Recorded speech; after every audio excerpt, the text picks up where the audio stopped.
Hello friends, ഞാൻ അനിറ്റ്. ഇന്ന് എൻ്റെ പച്ചക്കറി കൃഷിയോ അതുപോലെ ഫ്രൂട്ട്സ് കൃഷിയോ ഒന്നുമില്ല ഞാൻ കാണിക്കുന്നത്. ഒരു വെറൈറ്റി കൃഷിയുമായിട്ടാണ് ഞാൻ വന്നിരിക്കുന്നത്. ഇന്ന് മീൻ വളർത്തുന്ന എൻ്റെ ടാങ്കാണ് ഞാൻ നിങ്ങളെ പരിചയപ്പെടുത്തുന്നത്. അതോടൊപ്പം ഇതിനകത്തുനിന്ന് കുറച്ച് മീനും പിടിച്ചെടുക്കണമെന്നുണ്ട്. ഏകദേശം ഒരു 9 മാസമായി നമ്മൾ മീൻ കുഞ്ഞുങ്ങൾ ഇതിനകത്ത് ഇട്ടിട്ട് നമ്മൾ പിടിച്ചിട്ടില്ല. ഇന്നൊന്ന് വെള്ളം വറ്റിച്ചിട്ട് നമുക്കൊന്ന് കുറച്ച് മീനെ പിടിച്ചെടുക്കാൻ പോവുകയാണ്. അപ്പോൾ ശരിക്കും ഇത് മീൻ വളർത്തുക എന്നൊരു പർപ്പസിൽ പണിത ഒരു ടാങ്ക് അല്ലായിരുന്നു. അപ്പോൾ നിങ്ങൾക്ക് കാണുമ്പോൾ പലർക്കും തോന്നാം, ഇങ്ങനെയാണോ മീൻ വളർത്താൻ ടാങ്ക് പണിയേണ്ടതെന്നൊക്കെ തോന്നാം. ഇങ്ങനെയല്ല. ഇത് നമ്മുടെ കൃഷി ആവശ്യത്തിനായിട്ട് വെള്ളം കൊണ്ടുപോകാൻ ഉപയോഗിക്കുന്ന ഒരു ടാങ്കായിരുന്നു. ഇതിനകത്ത് നിന്നാണ് നമ്മുടെ പച്ചക്കറികൾക്കും അതുപോലെ തന്നെ ഫ്രൂട്ട്സ് തൈകൾക്കും ജാതിക്കും കൊക്കോ അങ്ങോട്ടും എല്ലാം വെള്ളം പോയിക്കൊണ്ടിരിക്കുന്ന ഈ ടാങ്കിൽ നിന്നാണ്. അതായത് കൃഷി ആവശ്യത്തിനായിട്ട് പണിത ഒരു ടാങ്കായിരുന്നു. പക്ഷേ അതിനകത്ത് നമ്മൾ ആലോചിച്ച് കഴിഞ്ഞപ്പോൾ നമുക്ക് മനസ്സിലായി, ഇതിനകത്ത് മീനും കൂടി വളർത്തുകയാണെങ്കിൽ നമുക്ക് മീൻ കിട്ടും. അതിനെക്കാളും കൂടുതലായിട്ട് നമ്മൾ ചിന്തിച്ചത് നമ്മുടെ പച്ചക്കറി കൃഷിക്കും അതുപോലെ തന്നെ ഫ്രൂട്ട്സ് തൈകൾക്കൊക്കെ നല്ലതാണ് ഈ മീനിൻ്റെ വളം, അതിന് മീനിൻ്റെ വെള്ളം ചെല്ലുന്നത് വളരെ നല്ലതാണ്. അപ്പോൾ ഈ ടാങ്കിൽ നിന്ന് എല്ലാ ദിവസവും നമ്മുടെ കൃഷി ആവശ്യത്തിനായിട്ട് വെള്ളം തുറന്നു വിടുമ്പോൾ ഈ വെള്ളം കുറച്ച് പോകും. അപ്പോൾ നമുക്ക് ആവശ്യമായ വെള്ളം നമ്മുടെ പറമ്പിലേക്ക് എത്തും. അതോടൊപ്പം തന്നെ ഈ വെള്ളം മാറുകയും ചെയ്യും.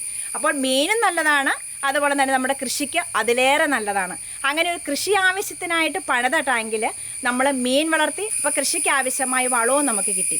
അപ്പോൾ ഈ ടാങ്ക് എന്ന് പറയുന്നത് 15 അടി നീളവും 15 അടി വീതിയും ഉള്ളതായിരുന്നു ഈ ടാങ്ക്. അതുപോലെ തന്നെ ആഴം എന്ന് പറയുന്നത്, അതിൻ്റെ ഹൈറ്റ് എന്ന് പറയുന്നത് 6 അടിയുണ്ട്. ശരിക്കും ഒരു മീൻ വളർത്താൻ വേണ്ടി ഇത്രയും ഹൈറ്റ് ആവശ്യമില്ല, ഹൈറ്റ് വളരെ കുറച്ച് മതി. ഏറ്റവും കൂടുതൽ അതിന് വിസ്തീർണമാണ് വേണ്ടത്. സർഫസ് ഏരിയ ആണ് അതിന് കൂടുതൽ വേണ്ടത് മീൻ വളർത്തുവാൻ. മീൻ വളർത്തലല്ലായിരുന്നു നമ്മുടെ ഉദ്ദേശം, അതുകൊണ്ടാണ് ഇങ്ങനെ പണിതത്. പക്ഷേ നിങ്ങൾ ഈ മീൻ വളർത്തുക എന്നൊരു ഉദ്ദേശത്തിൽ ചെയ്യുമ്പോൾ ഹൈറ്റ് കുറച്ച് തന്നെ ചെയ്യുക. അപ്പം നമ്മുടെ ഫിഷറി ഡിപ്പാർട്ട്മെൻറ്റൊക്കെ നമ്മളെ സഹായിക്കും. അങ്ങനെ ആരെങ്കിലുമൊക്കെ ഉണ്ടെങ്കിൽ അവരോടൊക്കെ ആലോചിച്ച് അതിൻ്റെ സബ്സിഡിയൊക്കെ മേടിച്ചുകൊണ്ട് തന്നെ ഇങ്ങനെയുള്ള കാര്യങ്ങളൊക്കെ ചെയ്യുക.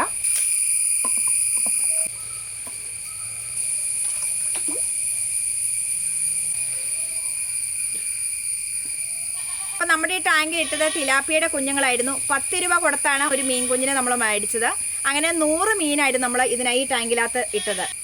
അപ്പോൾ വേറെ രീതിയിൽ മോട്ടർ വെച്ചുകൊണ്ട് നമ്മൾ ഓക്സിജനൊന്നും കൊടുക്കുന്നില്ല, കാരണം ഇതിന് അത്യാവശ്യത്തിന് വലിയ ടാങ്ക് ആയതുകൊണ്ട് തന്നെ. അതുപോലെ തന്നെ എല്ലാ ദിവസവും നമ്മൾ വെള്ളവും മാറുന്നുണ്ടല്ലോ, നമ്മുടെ കൃഷി ആവശ്യത്തിലേക്ക് വേണ്ടി നമ്മൾ എടുക്കുന്നുണ്ട്.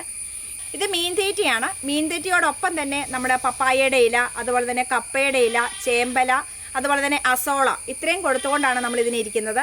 കാരണം നമുക്കറിയാം മീൻ തീറ്റ മാത്രം കൊടുത്താൽ നമുക്ക് മുതലാവില്ല. മാത്രമല്ല മറ്റുള്ളത് കൊടുക്കുന്നത് വളരെ നല്ലതാണ്, മറ്റത് നാച്ചുറലായിട്ട് കൊടുക്കാൻ പറ്റുന്നതാണ്. നമുക്ക് പപ്പായ ഇലയും അതുപോലെ തന്നെ കാട്ടുചേമ്പിൻ്റെ ഇലയൊക്കെ ഉണ്ടെങ്കിൽ അസോള കുറച്ചൊക്കെ വളർത്തുവാണെങ്കിൽ നമുക്ക് സുഖമായിട്ട് നമുക്ക് മീനെ വളർത്താൻ പറ്റുന്നതാണ്. അപ്പോൾ ഇനി നമ്മൾ ചെയ്യുന്നത് ഈ ടാങ്കിൽ നിന്ന് നമ്മൾ വെള്ളം തുറന്ന് വിടുവാണ്. അങ്ങനെ വെള്ളം തുറന്ന് വിട്ട് നമ്മൾ കുറച്ച് വെള്ളം വറ്റിച്ചിട്ടാണ് നമ്മൾ ഇതിനകത്തുനിന്ന് മീൻ പിടിക്കാൻ പോകുന്നത്. പിടിച്ചിട്ടില്ല, ഇത് ആദ്യത്തെ സംഭവമാണ്. ഇത് സക്സസ് ആവുമെന്ന് വിശ്വസിക്കുന്നു. അപ്പോൾ ഇതിനകത്ത് നമ്മുടെ തിലാപ്പിയുടെ റെഡും ബ്ലാക്കുമാണ് ഇട്ടിരിക്കുന്നത്. നമുക്ക് നോക്കാം, നമുക്ക് പിടിച്ച് നോക്കുമ്പോൾ അറിയാം ഏതാണ് വലിപ്പം കൂടുതൽ അല്ലെങ്കിൽ വലിപ്പം വളർച്ച ഏതിനാണ് കൂടുതൽ എന്നൊക്കെ നമുക്ക് മനസ്സിലാക്കാം. നമ്മൾ ആദ്യം തന്നെ വെള്ളം തുറന്ന് വിടുന്നു. അതിനുശേഷം നമ്മൾ മീൻ ഈ ടാങ്കിൽ ഇറങ്ങി മീൻ പിടിക്കാം. ഇത്രയും വെള്ളം പറ്റിയിട്ടുണ്ട്.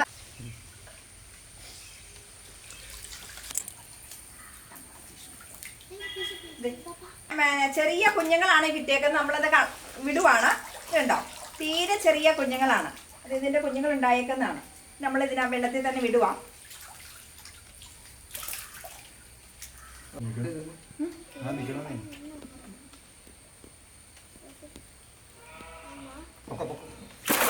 അയ്യോ, അത് രക്ഷപ്പെട്ടു.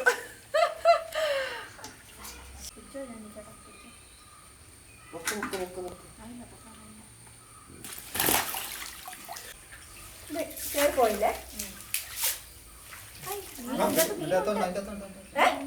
ഇതിന്റെ അത് ഓർണം.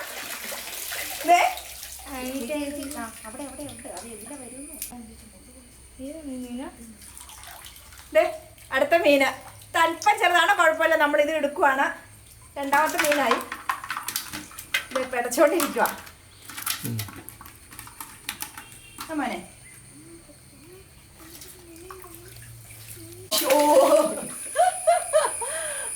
പോയി വിട്ടു കൊടുക്കൂല. നമ്മൾ എന്നാണെങ്കിലും ഒരു 10 എണ്ണെങ്കിലും ഇതിനകത്ത് പിടിച്ചിടാം. പൊങ്ങിച്ചാടുന്ന മീൻ ഈ സൈഡിലാ. എനിക്ക് എത്രമാത്രം പറ്റും എന്ന് അറിഞ്ഞുകൂടാ. കാരണം ഇത് ഫസ്റ്റ് എക്സ്പീരിയൻസ് എന്ന് പറയില്ലേ. എന്നെ കൊണ്ട് കിട്ടിയോ? അത് ചെറുതല്ലേ മോനെ? അല്ലല്ല, അതെ വലുതാ. പിടിച്ചോട്ടോ.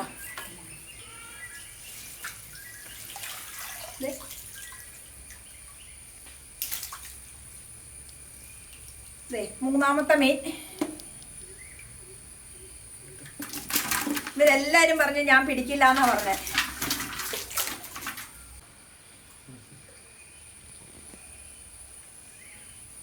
ഒരെണ്ണം പോരട്ടെ. പോന്നോ? ഒരെണ്ണം കൂടി പിടിച്ച ഞാൻ എൻ്റെ ഈ വല അടുത്തയാക്ക. രക്ഷപ്പെട്ടത്. വലുതാ. ഓ ചാടണം. പിടിച്ചോട്ടോ. നോക്കിട്ടോ അവൻ ചാടണവനാ. ഒന്നല്ല രണ്ട് വലിയ മീനുണ്ട്.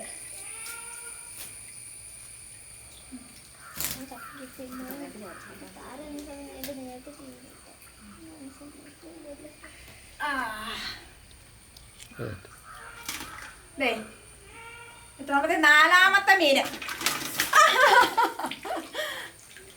വലയിലേക്ക് തന്നെ പോന്നു. ഉള്ളു കൊള്ളണ്ട്. ഇത് കണ്ടോ? നമ്മുടെ 4ാമനെയാണ് കിട്ടിയേക്കണേ. ഒരെണ്ണം കൂടി ഉണ്ട് നമ്മുടെ വലയിലുണ്ട്. ഞാൻ ഒട്ടും പ്രതീക്ഷിച്ചില്ല എനിക്കൊരു മീൻ ഇതുപോലെ പിടിക്കാൻ.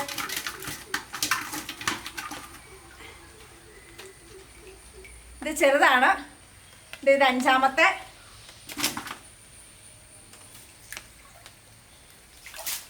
എന്നെക്കാരും എക്സ്പേർട്ടാണ് ചാച്ചൻ. കുഞ്ഞിനെ വേണോ? കുഞ്ഞു മീനെ പിടിക്കാൻ വേണോ?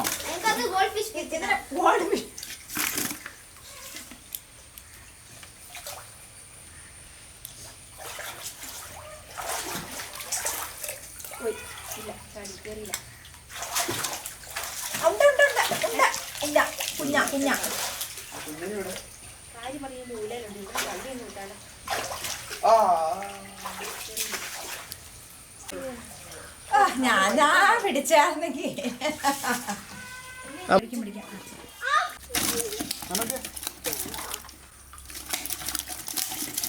9 തിലാപ്പിയ പിടിച്ചിട്ടുണ്ട്.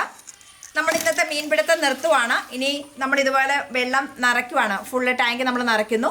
ഇനി നമുക്ക് ആവശ്യമുള്ള സമയങ്ങൾ ഇതുപോലെ വെള്ളം തുറന്ന് വിട്ടിട്ട് നമ്മൾ വീണ്ടും പിടിച്ചെടുക്കുകയാണ് ചെയ്യുന്നത്. അപ്പോൾ ഇതുപോലുള്ള നമ്മുടെ കൃഷി ആവശ്യത്തിനായിട്ട് ടാങ്കുകളിലൊക്കെ വെള്ളം നിറയ്ക്കുന്നവർക്ക് ഇതുപോലെ മീൻ കുഞ്ഞുങ്ങളെയൊക്കെ കൊണ്ടിടുവാണെങ്കിൽ നമുക്ക് ഇതുപോലെ ഇടയ്ക്ക് മീൻ പിടിച്ചെടുക്കാം.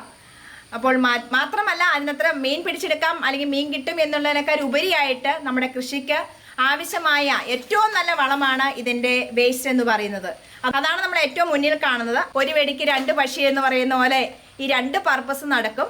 അപ്പോൾ നിങ്ങൾക്ക് വീഡിയോ ഇഷ്ടമായി ലൈക്ക് ചെയ്യുക. ചാനൽ സബ്സ്ക്രൈബ് ചെയ്യാത്ത കൂട്ടുകാർ ചാനലൊന്ന് സബ്സ്ക്രൈബ് ചെയ്യുക. മറ്റൊരു വീഡിയോയുമായി നമുക്ക് അടുത്ത ദിവസം കാണാം. എല്ലാവർക്കും നന്ദി.